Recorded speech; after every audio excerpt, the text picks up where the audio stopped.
Amada Iglesia, muy buenas tardes. Bienvenidos. Bueno, estamos en nuestra clase. Hoy es miércoles 20 de marzo de 2023.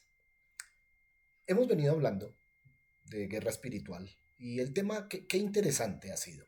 Ha sido interesante porque había una concepción en la gran mayoría, de hecho, en la Iglesia, acerca de la guerra espiritual como un acto de iglesia a manera de ceremonia, a manera de rito, en donde en el tiempo del culto, entonces se reúnen a dar vueltas, como pasó en la entrada a Canaán, en Jericó, y se empiezan a nombrar algunos espíritus y a echarlos fuera, fuera, espíritu de esto, espíritu de aquello, y nos cerramos, digo nos, porque la iglesia finalmente llegó a concebir que eso era la guerra espiritual. Y entonces, después de una reunión de estas, la gente salía, uy, hoy tuvimos una victoria en la guerra espiritual. Bueno, no es eso lo que nos dice el apóstol Pablo. No es eso lo que nos dice la Biblia acerca de la guerra espiritual de la iglesia, el creyente individual contra Satanás y sus fuerzas de maldad. Hemos venido desenmascarando al enemigo. Es interesante conocer todo lo que nos corresponda acerca de quién es el enemigo, cómo obra, cómo actúa, cuál es su blanco preferido, tanto personalmente como eclesialmente, cómo es que usa de estrategias. De hecho, Pablo nos lo explica en dos porciones, con los corintios y con los efesios. Entonces, eh, se ha develado, gracias a Dios, la realidad de la guerra espiritual, que no es el espacio de marcha en el culto dominical, sino la realidad del día a día de cada cristiano. Mi realidad es que tengo una guerra personal contra Satanás. La semana anterior estuvimos viendo dos casos específicos que tenían que ver, uno en el Antiguo Testamento, otro en el Nuevo Testamento. Quiero ahondar en qué fue lo que pasó allá en el Antiguo Testamento y también en el Nuevo Testamento. Dejamos sin terminar la parte de Hechos de los Apóstoles capítulo 5 en lo concerniente a lo que pasó con Priscila, perdón, en lo que pasó con Ananías y Zafira. Entonces, también tenemos que mirar específicamente qué pasó, cómo obró en la mente de ellos, cómo usó algo que era inherente a la formación de ellos antes de Cristo y le sacó partido a eso. Bueno, no tengo afán. Así es que si hoy vamos a estar solamente en el Antiguo Testamento, porque estamos dando casos específicos de cómo Satanás obra en la mente del cristiano, que es el campo de batalla en donde se libran nuestras batallas. Ahí está la guerra espiritual. Pues bien, déjeme orar, déjeme presentar este tiempo delante de Dios y esté muy atento. Su cuaderno de notas, su Biblia, todas las ayudas que pueda tener. Gracias a Dios esto queda grabado de tal manera que puede repasar, puede retomar una enseñanza o aún puede compartirla con otras personas. Es necesario hacerlo. Amado Señor y Dios, gracias buen Señor por esta oportunidad que nos das de conocer mucho más a través de la palabra y por la revelación del Espíritu Santo la realidad de la guerra espiritual entre el reino de los cielos, en donde Jehová de los ejércitos es el comandante, en donde Jesús, el Hijo de Dios, hecho hombre, venció a Satanás, en donde el Espíritu Santo, ahora en el creyente, nos ayuda en esta cotidianidad, en donde cada uno de los redimidos tenemos que afrontar los ataques que diariamente Satanás y sus huestes de maldad lanzan sobre nosotros. Gracias por poderlo entender cada día más, por prepararnos y capacitarnos cada día más y sobre todo, por, porque ahora que sabemos que esto está en nuestra mente, en nuestros pensamientos, somos conscientes que debemos guardar nuestra mente, guardar nuestro corazón. Bueno, es que de él mana la vida. Gracias, bendito Señor. Yo bendigo a mis hermanos que están del otro lado, bendigo a todos los que lleguen a esta clase y que todos podamos poner por obra tu instrucción. Gracias, bendito Señor. Amén. Aleluya. Pues bien, mis hermanos, entonces retomemos. Aquí está nuestra presentación en donde seguimos en Efesios capítulo 6, verso 11. Todavía estamos aquí, en donde el apóstol Pablo, en la versión Dios habla hoy, dice que debemos protegernos, y ya hablamos en el griego de los imperativos, de la necesidad de la obediencia al texto bíblico. Protéjanse con toda la armadura que Dios nos ha dado, armadura espiritual. Recuerden, esto es guerra espiritual, para que podamos estar firmes de pie contra los engaños del diablo, contra los métodos, las estrategias, las mentiras, los ataques del diablo. Bien, esto lo habíamos visto y estábamos meditando sobre esta realidad. Voy a omitir esto. Es esta porción en Nueva Traducción Viviente, en donde usábamos las 4 palabras: el ser capaz, el sostenerse en pie, el metodeia, que son las artimañas, y el diabolos. Y también pudimos ver que los métodos del diablo siempre, siempre, siempre, desde Génesis 3, cuando hace su aparición, es su estrategia y su método es de mentira, de estrategias, de artimañas, de engaño, de estafa, de timo. Es un timador, es un fraude, es un farsante. Usa la burla, la acechanza, la insidia, la trampa, la picardía, el embuste, la falsedad, la invención, la argucia. Esa es la realidad espiritual, hermanos. No vamos a estar desapercibidos acerca de esta realidad. Y luego veíamos que todo eso, todas esas cosas que Él es y hace, ¿dónde las hace? En nuestra mente. Bueno, los voy a invitar a que nos remontemos en el tiempo y el espacio. Vamos a irnos al cercano oriente, vamos a irnos a los tiempos del Éxodo, vamos a irnos a aquellos días en donde Dios, cumpliendo una promesa, como lo vamos a ver, sacó a su pueblo de Egipto hacia la tierra prometida. Y entonces, vamos a entenderlo de esta manera, porque esto del Antiguo Testamento no es más que la sombra de lo que nosotros vivimos hoy, la iglesia vive hoy. Es decir, ya en la era cristiana, Jesucristo, el Señor, hace que todo aquello que era sombra muestre la realidad, la esencia, lo que vale. De tal manera que este pueblo sale de Egipto con rumbo a Canaán, pero su destino lo tienen claro. Su origen lo tienen claro. 430 años estuvieron en Egipto y van a Canaán, en donde están aún. Pero hay una escala en el desierto, una escala de 40 años. Y si esto lo aplicamos a nuestra vida, cada uno de nosotros fue un habitante de Egipto.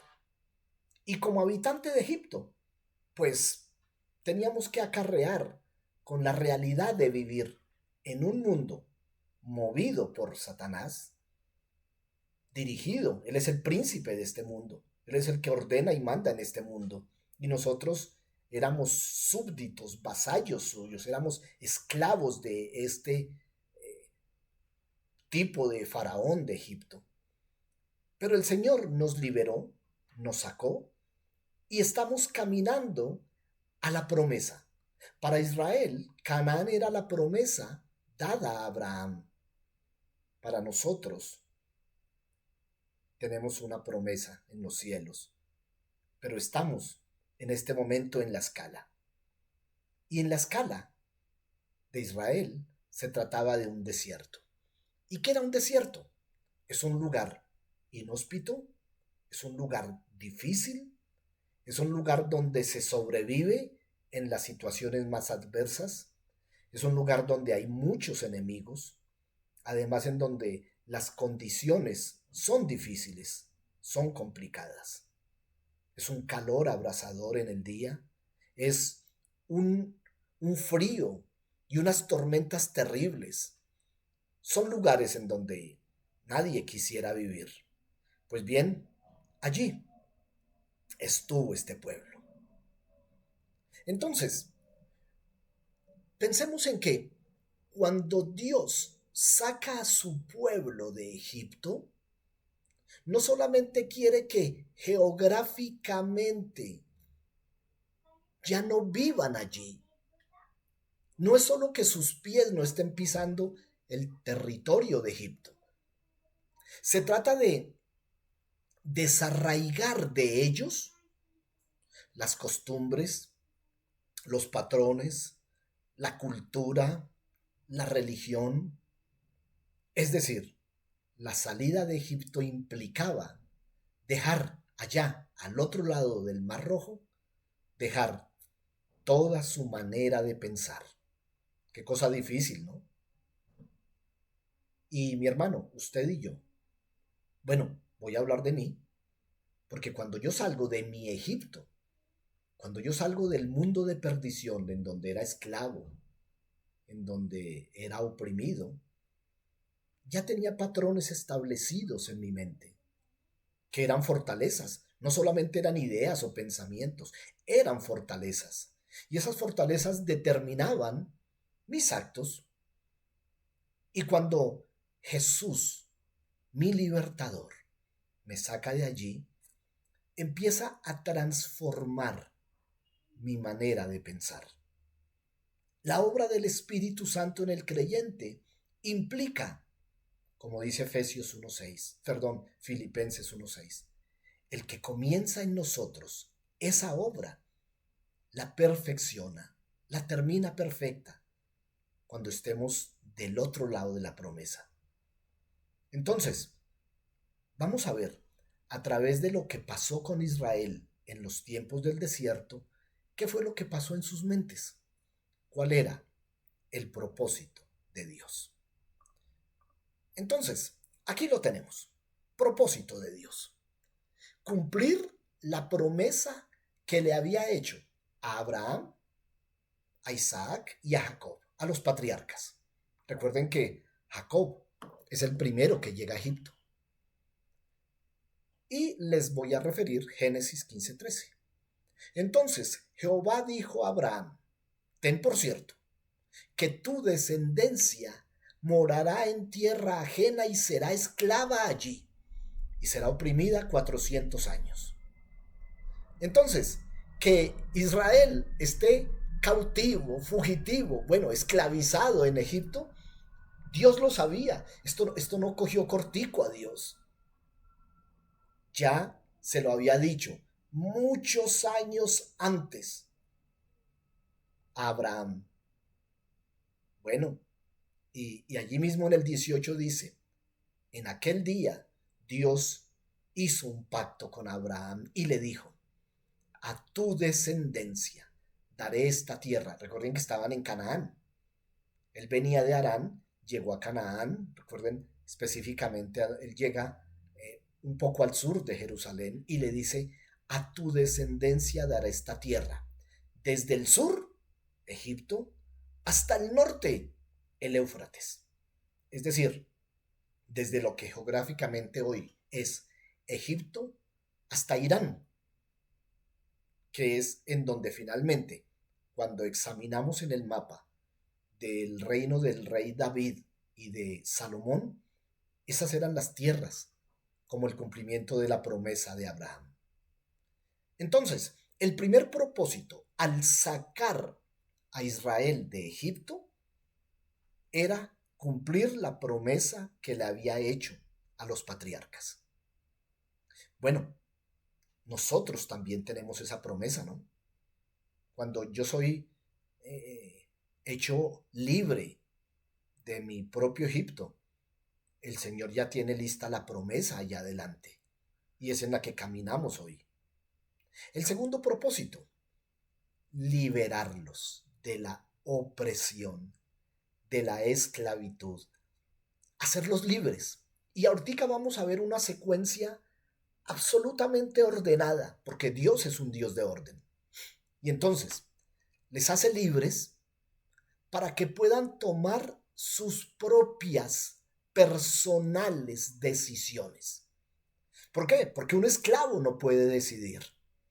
Porque si Dios quiere algo conmigo, tiene primero que liberarme del mundo, tiene que sacarme del pecado, de la iniquidad, tiene que hacerme libre y por eso allá nosotros podemos leer en el Evangelio de San Juan, allá en el capítulo 8, cuando nos dice, y conoceréis la verdad y seréis verdaderamente libres.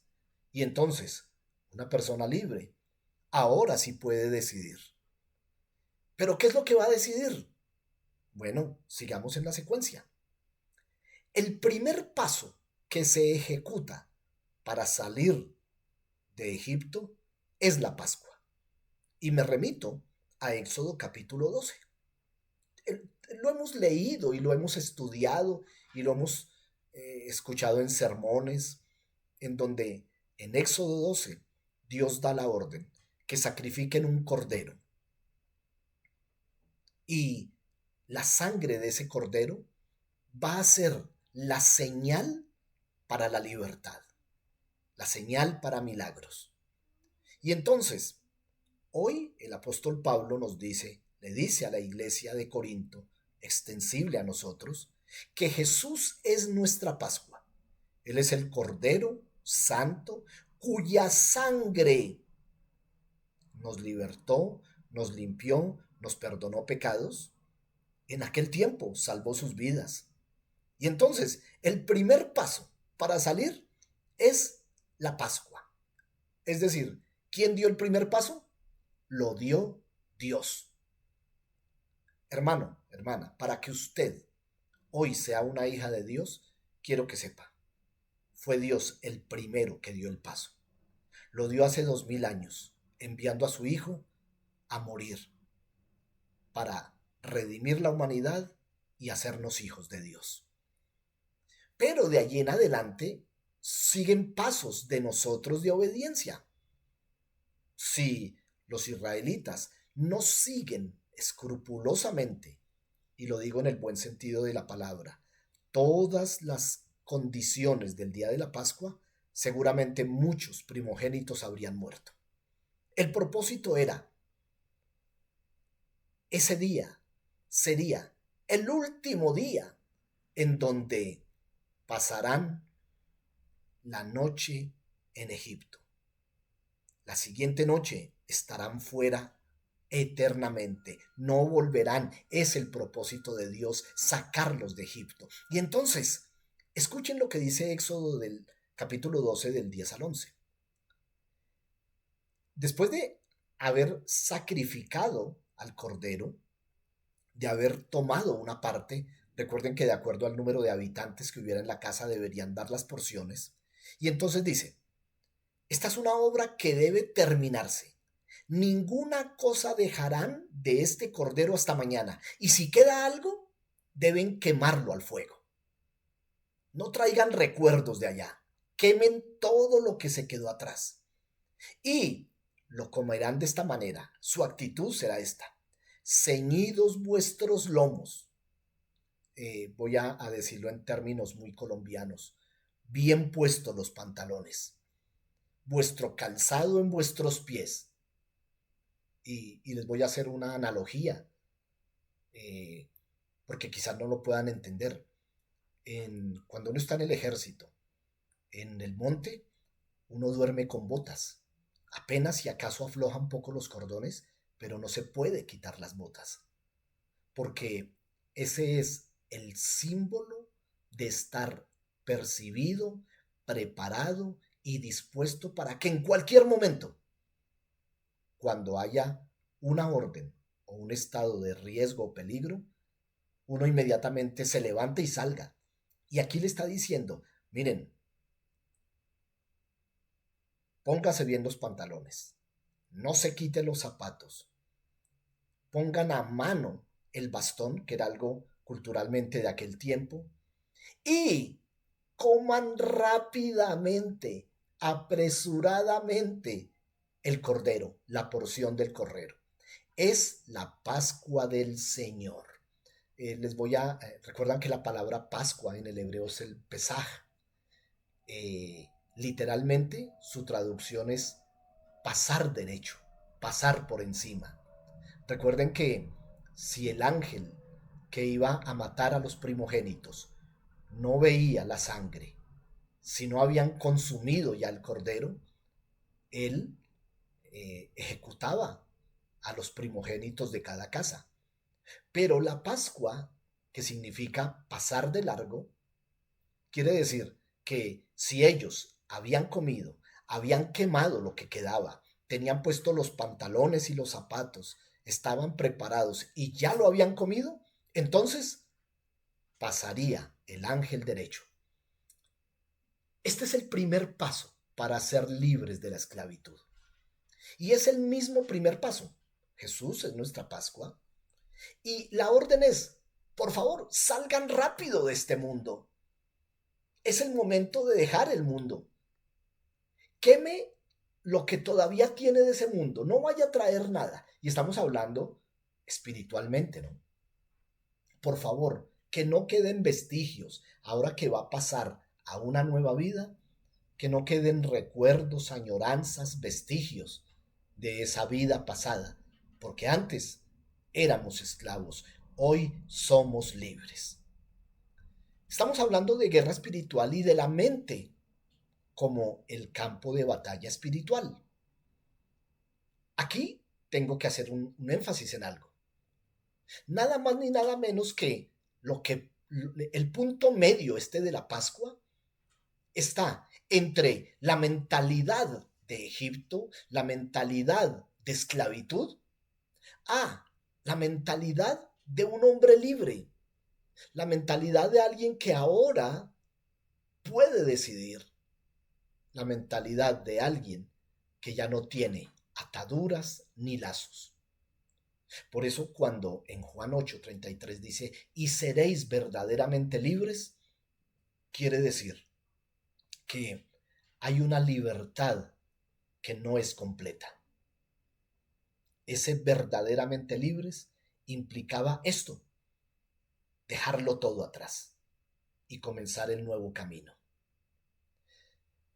Tercer propósito.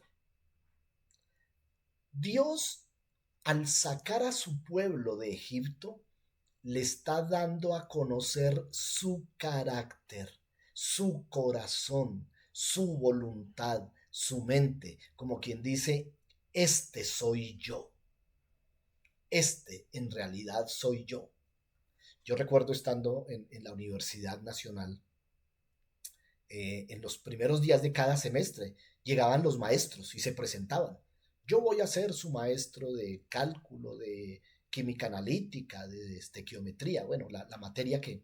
Y entonces ese día hablábamos muy bien y todo esto, algunos nos presentábamos, él también se presentaba, nos animaba y a la segunda clase llegaba de una vez diciendo, estas fechas van a ser los parciales, aquí los exámenes finales, estos van a ser los laboratorios, estos van a ser los informes, la materia la pierde el que tal y tal y tal.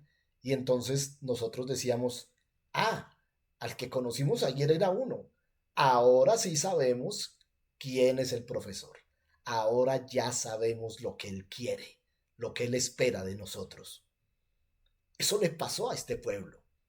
Este pueblo, había oído hablar del Dios de su padre Abraham y su padre Isaac y su padre Jacob, pero al sacarlos de Egipto, les dio a conocer su voluntad, es decir, la ley. Pero les hablaba de la secuencia ordenada. Solamente Él da a conocer su corazón. Es decir, usted y yo conocimos a Dios una vez reconocimos a Jesús como nuestro Señor y Salvador, es decir, nuestra Pascua. Una vez fuimos libres de ataduras, de cadenas, de opresiones. Y al ser libre, ahora teníamos la capacidad de decidir. Y entonces usted y yo, mi hermano, ahora que conocemos la palabra, tenemos la capacidad de decidir si obedecemos o no obedecemos. He ahí la diferencia.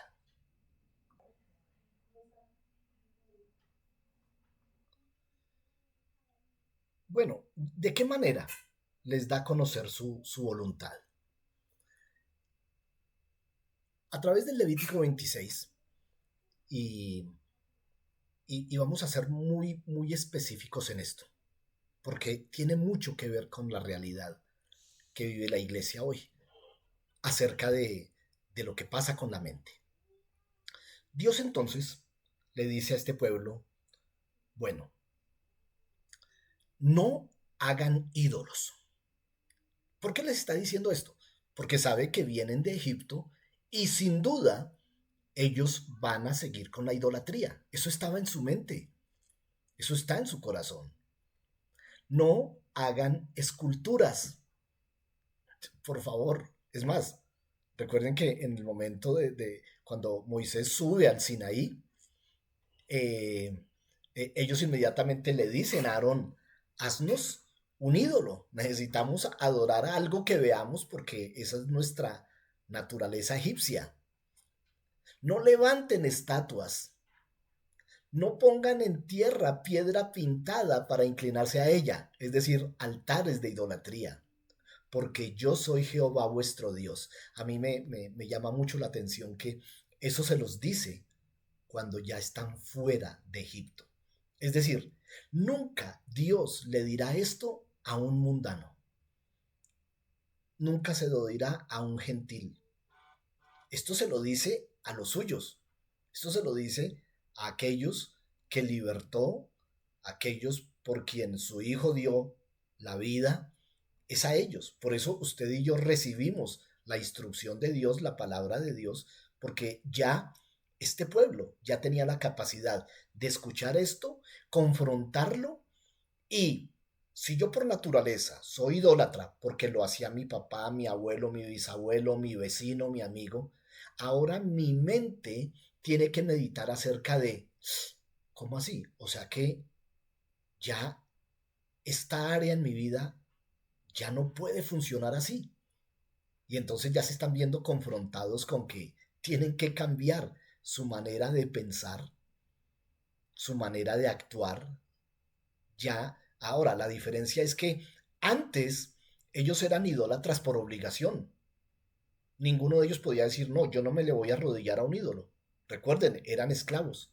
Ahora son libres. Y Dios les está diciendo, ahora no hagan esto. Pero ellos están en la capacidad de obedecer.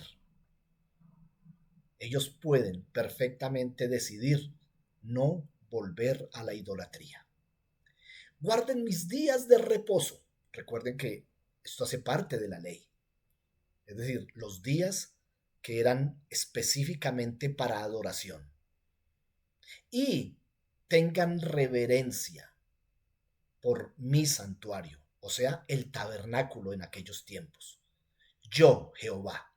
Esto es como un sello cuando ha expresado su voluntad. Y ahora escuchen esto. Y pongámonos en el papel de 2 millones de personas que acaban de salir de 400 años. Pues ellos no tenían esa edad, pero sus patrones, sus costumbres, sus fortalezas, las que tenían construidas en su mente, eran de 4 siglos. Y no habían escuchado nunca esto.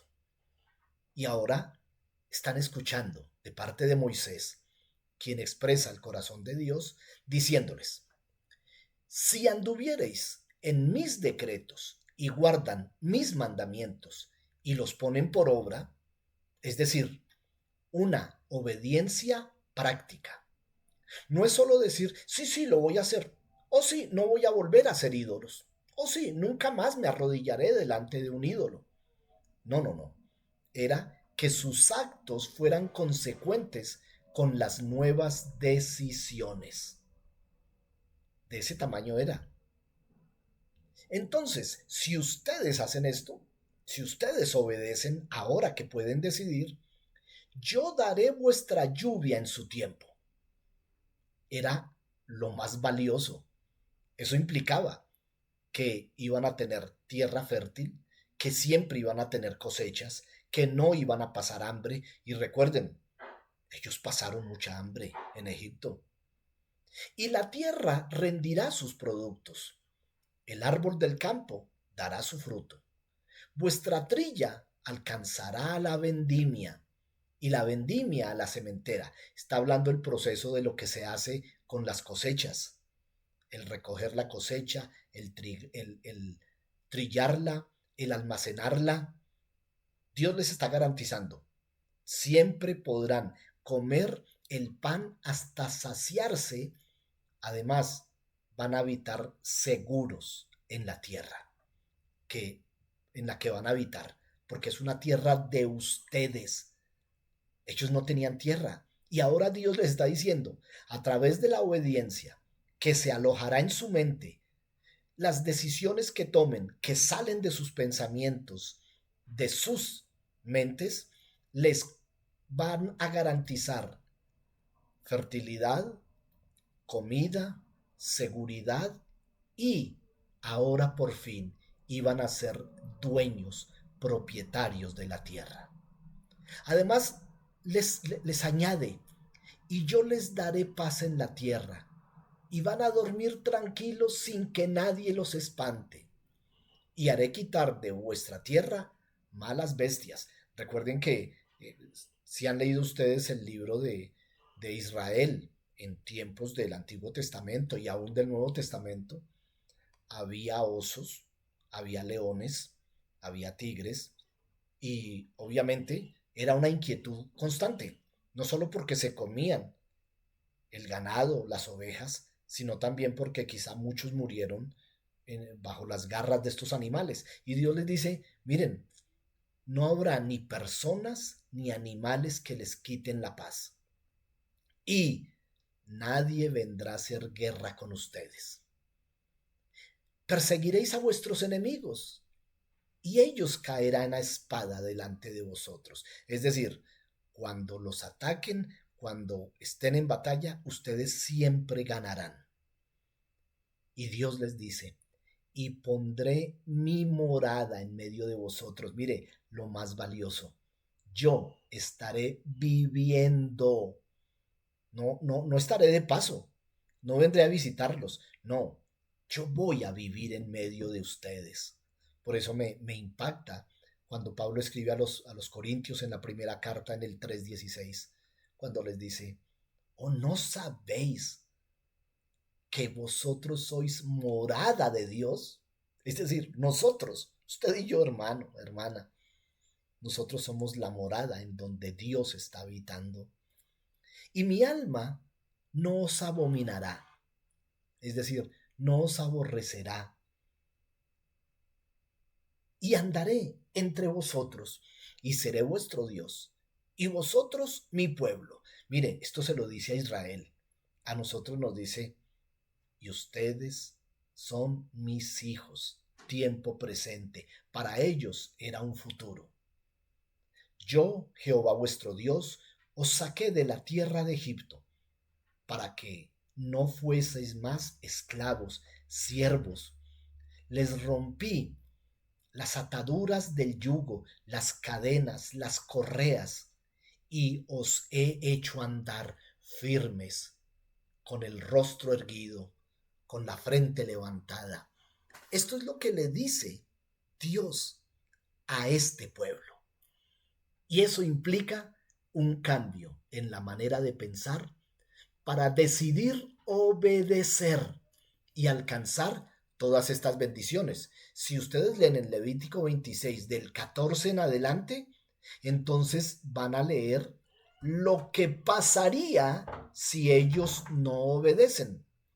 Si ellos deciden de su propia voluntad, porque ahora son libres y tienen la capacidad, si ellos deciden desobedecer, pues del 14 en adelante ustedes pueden leer lo que les pasaría. Bueno, amados, esta entonces es el propósito y la voluntad de Dios al sacarlos de Egipto. Ahora déjenme presentarles cuál es el propósito del diablo.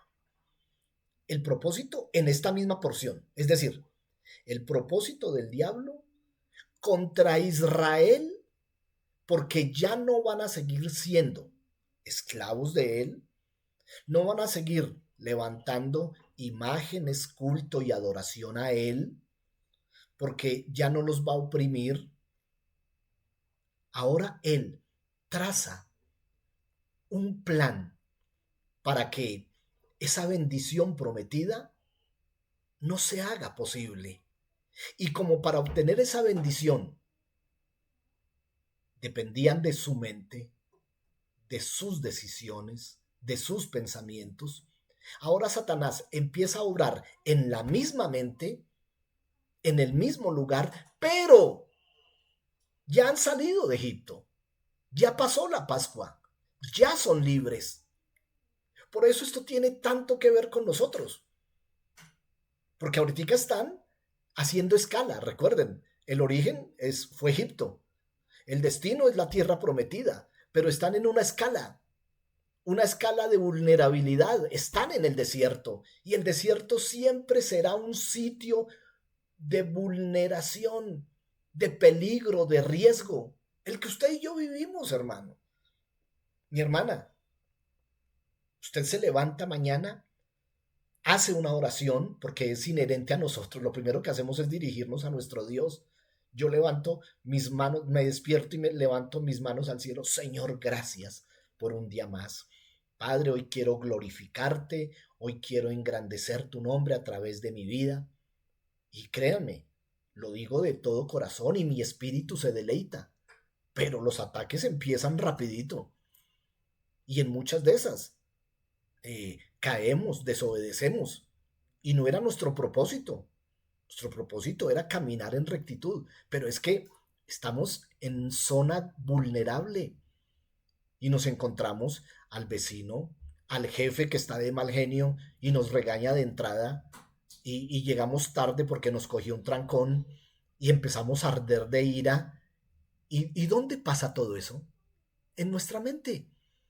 Entonces, propósito del diablo: hacer que las personas razonen sobre las circunstancias. ¿Cuál es la primera circunstancia para razonar? Pues el sitio donde están.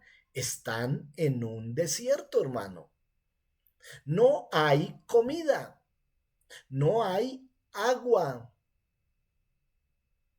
Levantan las carpas y pasa la arena y las mueve. Y entonces las mismas circunstancias de la cotidianidad hace que empiecen a razonar y a decir, ¿será que sí valió la pena salir de Egipto? ¿Será que vamos a poder llegar a la tierra prometida? Yo no veo dónde está la cosecha para comer mañana o pasado mañana. Yo no veo aquí un río o un lago para tomar agua mañana. Entonces, lo primero que hace Satanás en nuestra mente es que analicemos las circunstancias y la pongamos frente a la promesa de Dios. Pero sigamos en orden. Otro propósito. Recuerde, estos propósitos son para este pueblo que acaba de salir de Egipto, que va a cambiar su manera de pensar para obedecer. Y entonces el diablo dice, no me conviene que este pueblo reciba todas esas bendiciones que yo estoy oyendo. Entonces empieza a que sus sentidos, su vista, su oído, empiece a resaltar las debilidades más que el poder de Dios sobre esas debilidades. Y entonces Yo voy a adelantarme un poquito. Cuando, y lo vimos la semana anterior en clase, cuando Moisés manda a los 12 espías, ellos se sintieron muy débiles y dijeron, ese pueblo tiene gente grande, armada, nosotros somos como cucarachas al lado de ellos. ¡Qué terrible! ¿Qué hicieron? Resaltar las debilidades, dejando de lado que el poder de Dios está por encima de las debilidades.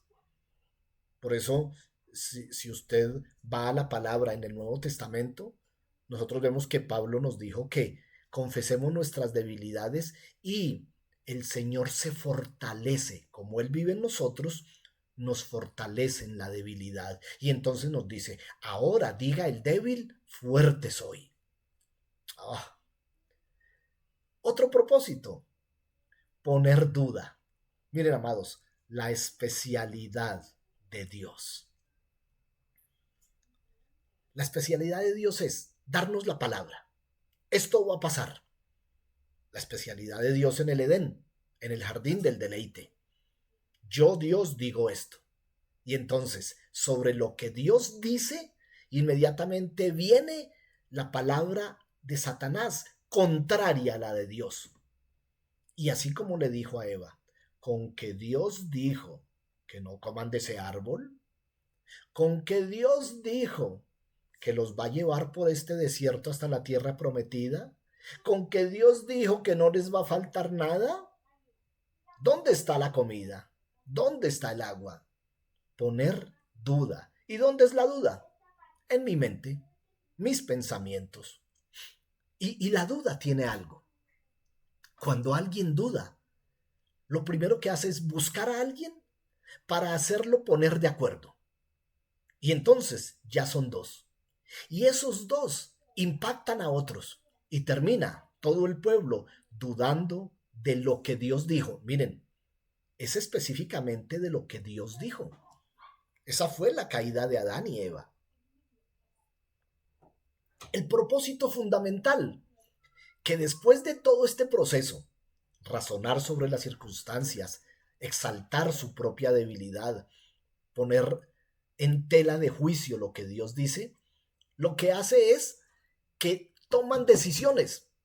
No la decisión de obedecer lo que Dios dice, como leíamos en el Levítico, sino pensar en regresar, pensar en volverse atrás, desertar.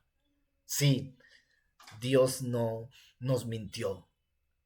Entonces, miren, los pies y las manos de los israelitas ya no tenían cadenas, pero su mente todavía estaba esclavizada. Voy a leerles 3 porciones. Esta de Éxodo 16. Recuerden, esto es recién pasaron el Mar Rojo. Dice que partieron de Elim toda la congregación de los hijos de Israel. Llegaron al desierto de Sin, que está entre Elim y Sinaí, a los 15 días del segundo mes después que salieron de la tierra de Egipto. Es decir, 45 días después de ver el milagro del Mar Rojo abriéndose. Y toda la congregación de los hijos de Israel, ¿qué hicieron? Murmuraron. ¿Qué es la murmuración? Es la operación de nuestra lengua. Es alzar la voz en contra de alguien. Pero déjenme decirles, la lengua no se manda sola. La lengua no piensa. La lengua obedece las ideas de la cabeza, los pensamientos que hay en la cabeza. Y entonces murmuraron contra Moisés y Aarón, contra el líder civil y el sacerdote. Y entonces dijeron, escuchen esto, ¿recuerdan que ya eran libres? ¿Recuerdan que tenían una promesa? ¿Recuerdan que habían visto el poder de Dios? Eso no les abrió la mente para ver la grandeza de ese Dios, ni les abrió la mente para la expectativa de lo que les esperaba en Canaán. Pero la mente se les abrió para meter depresión, ansiedad, estrés, porque alojaron en su mente la idea de querer morirse. Ojalá hubiéramos muerto en Egipto. Y empiezan, oigan amados, a añorar su vida pasada, cuando nos sentábamos a las ollas de carne, cuando comíamos pan hasta saciarnos. Pero usted, Moisés y Aarón, nos han sacado a este desierto para matarnos de hambre. ¿Cómo así? ¿Qué tenían? Tenían los pies en el desierto, pero la mente en Egipto. Yo no sé qué tan cierto era que en Egipto comían pan y carne hasta saciarse, o pensaban con el deseo, pero analizaron, razonaron sobre estar en un desierto. No veían una bodega llena de comida. Razonaron y dijeron, ustedes nos van a matar de hambre. Es decir, no había pasado nada en sus mentes, no había pasado nada en sus corazones. Miren, mis amados, yo les puedo decir con absoluta convicción que definitivamente este pueblo es muy parecido a la iglesia de hoy. Este pueblo definitivamente es ni hablar. Bueno, quiero compartir más adelante dos capítulos más, dos porciones más de lo que había en la mente y en el corazón de estos egipcios que estaban rumbo a Canaán, pero estaban haciendo escala en el desierto. Sus mentes no solo no habían sido transformadas, no habían sido cambiadas, sino que se habían afianzado en el pensamiento de Egipto. Quiero concluir con algo hoy. Amados, para nosotros, ¿cuántos de nosotros alguna vez hemos añorado la vida que teníamos antes de Cristo, antes de nuestra Pascua? Cuando íbamos a fiestas, cuando nos embriagábamos, cuando teníamos costumbres paganas, inicuas, y así como estos, cuando nos sentábamos en Egipto a comer y beber. Si eso pasa, si alguien ha pensado en eso o lo está haciendo, mi hermano, todavía usted es esclavo en su mente. Todavía, a pesar que tiene los pies en una iglesia y asiste a una iglesia cristiana, su mente todavía no ha sido renovada. Dejemos aquí, mis hermanos, sobre este tema continúo Dios mediante el próximo miércoles, que será 27 de... ¡Ay, es miércoles santo! Yo no sé si hay programa. Bueno, el domingo les confirmaré si tenemos clase el próximo miércoles, que es miércoles de Semana Santa, y ya confirmaremos. Pero sobre este tema vamos a continuar, amados. Es necesario que en algún punto digamos, sí, estamos en escala en este mundo. Pedro, el apóstol, nos dice, nosotros estamos de paso, somos peregrinos, advenedizos, porque nuestra patria es el cielo. Mis amados hermanos, les bendigo en el nombre del Señor y déjenme hacerles la invitación. Este domingo 24 de marzo, reunión general, adoración, culto, palabra, coinonía, 9 de la mañana. Por favor, hermano, prográmese. 9 de la mañana, estamos siendo muy cumplidos. 9 a 10:30. Por allí, Dios mediante, nos vemos. Mis amados, un abrazo y una bendición en el nombre de nuestro Señor Jesucristo. Hasta entonces.